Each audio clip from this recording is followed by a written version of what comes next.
Some additional chemicals that we will be adding include Alka+, which increases the alkalinity of the pool water, pH-, which decreases the pH level in the pool, Pool Shock, which boosts the chlorine level, and not pictured here, but algicide, which breaks down the cell membranes of algae so that they can't bond together or with pool surfaces.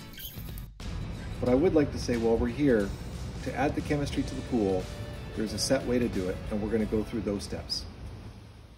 There are three types of chemicals that can be added to the water, three forms. One can be a liquid, the second type is a powder, and the third type is a tablet.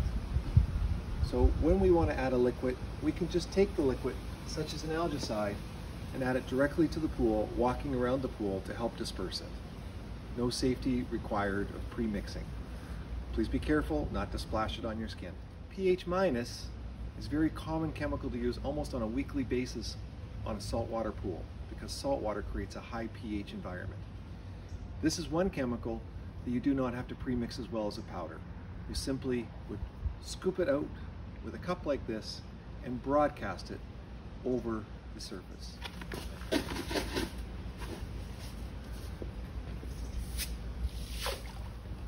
Alkalinity is another chemical you add on a semi-regular basis. It's related to the pH and very important to the pool chemistry. It again is a powder that you can disperse the same way as we did the pH-. Simply scoop it out with the cup and broadcast it over the surface. And of course, be sure to wash your hand when you're done. When it comes to granular shocks or granular chemicals of any kind, it's always best to pre-dissolve so we don't get any staining, bleaching, or disruption to the liner. So what we're going to do is we're going to mix the chemical with the water or pre-mix it before we add it. To do that, we're simply going to take the bucket, fill it with water, open our package, and pour it in. If you have a stick, or just wait some time to let the chemical dissolve. Once it seems to be dissolved, you simply pour the bucket with the chemical in it back into the pool. All right. Saltwater pools, due to backwashing or lowering the water from too much rain, can bring the salt level down in the pool. From time to time, adding salt is required. To add the salt, you would simply place the salt bag on the side of the pool, open it up, and pour it in. There is no requirement to pre-mix the salt, add it directly to the pool, preferably the deep end. All of our pools come with a vacuum maintenance kit. In that kit, it would include a vacuum hose, a wall brush to clean the scum line at the top and brush off the pool steps,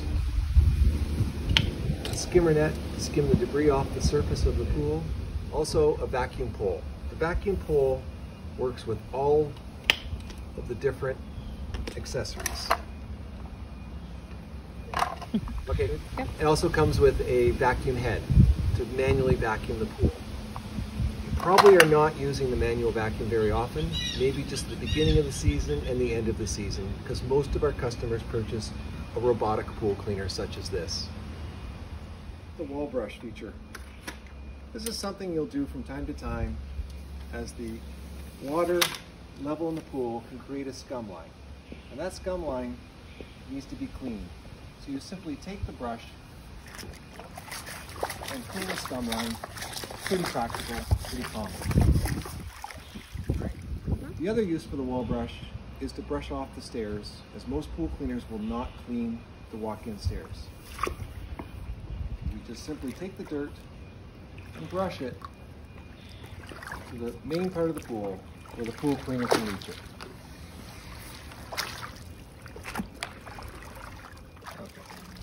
It's always recommended in the pool business to vacuum using the skimmer. We do provide a vacuum suction line on the side of the pool. We do recommend you don't use that. It may clog up the plumbing line. To vacuum, you remove the skimmer lid.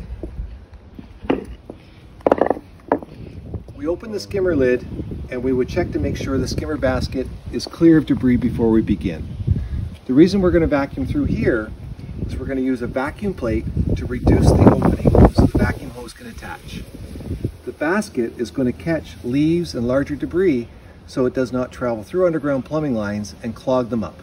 This is very, very important. Do not vacuum your pool unless the basket is in and without this plate on. All right, so the first thing to vacuum the pool is we need to attach the vacuum head to the pool, simply by sliding it on and clicking it to lock it in place.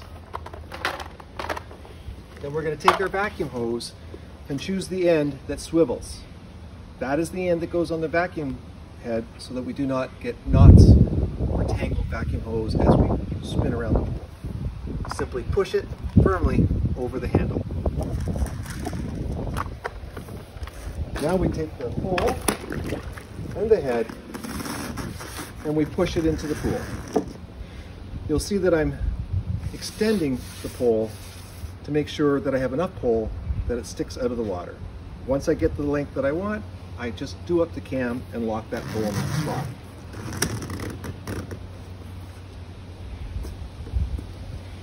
The easiest way to fill the hose with water is to simply push it down into the pool.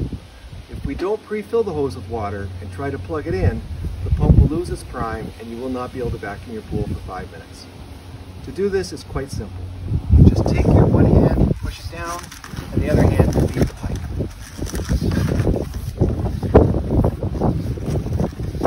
If you've done your job properly by priming the hose, because when we get to the end, water comes out. All right, we're going to put the vacuum plate on top of the skimmer basket and then attach the hose. We're going to take the vacuum hose, go over top and attach it.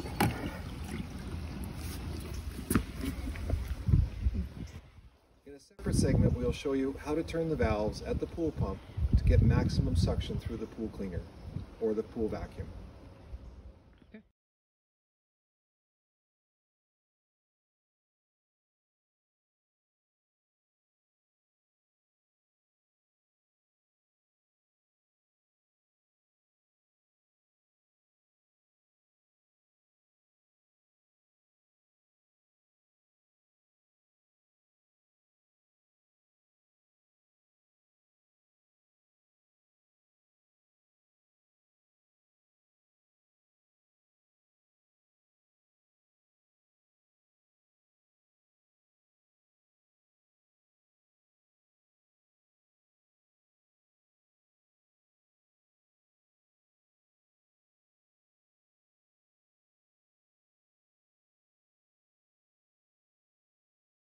Most pools, the client ends up getting a robotic pool cleaner so they don't have to do the manual vacuum.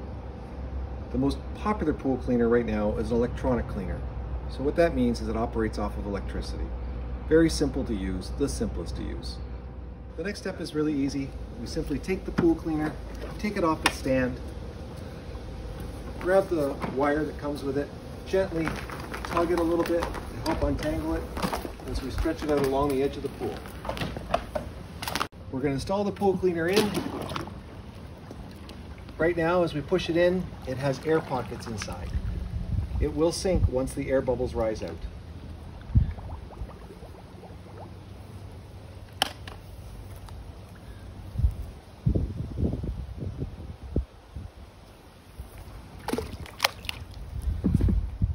In the pool and sunk to the bottom, we want to take the remainder of the wire or cord and put it into the pool and make sure it's not tangled.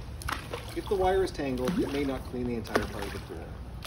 And as a note, it doesn't matter whether we set up the stand or the charger at the shallow end or the deep end for operating of the cleaner.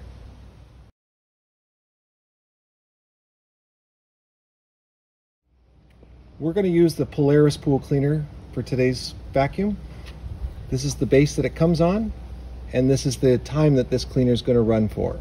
In this case, if we want to run a longer cleaning cycle, we just hit it for a little longer. That doubles it to 1.5 hours, and that adds another hour to 2.5 hours.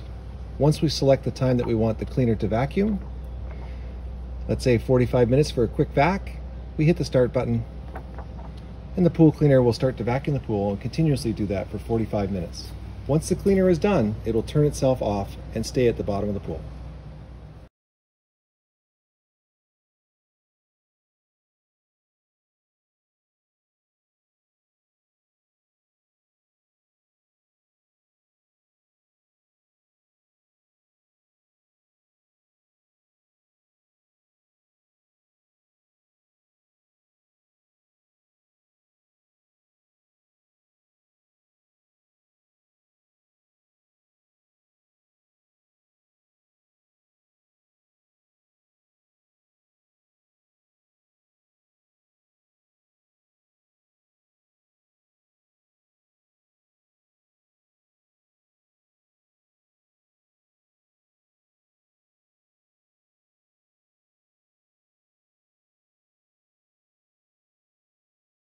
brands of electronic pool cleaners. They all operate basically in the same way, and there will be videos online to get into more detail.